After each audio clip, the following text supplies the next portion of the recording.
Yəni bu videoda qış aylarında elektromobil sürmənin mənfi cəhətlərindən danışaq. Deməli biz aktiv olaraq 3 ildir elektromobil istifadə edirik.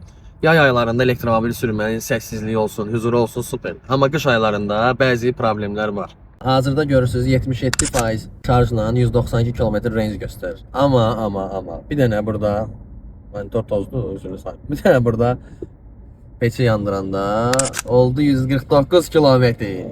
Bu da sizə uzun səfərlərdə, uzun yollarda biraz belə narahatçılıq yaradır. Düzdür, əvvəl olduğu kimi deyil. Artıq şarj stansiyaları demək olar bütün rayonlarda, bütün bölgələrdə var. Amma yenə də bu sizə əlbəttə ki, diskomfort yaradacaq. Buradan atıram Gəncəyə getmək istəsəz, yolda 2, bəlkə də 3 dəfə normal sürətlə getsəz şarja qoymalı olursunuz. Təbii ki, bu Honda ENS1 avtomobilidir. Biz burada Honda ENS1 avtomobilindən danışırıq. Ona görə elektromobil alarkən maşında istiliyə, daha doğrusu batareyada istilik pompasının olub-olmadığına diqqət eləməyimiz önəmlidir ki, range o itkisi olmasın. Real range nədirsə, nə yazırsa elə onu da getmiş olsun.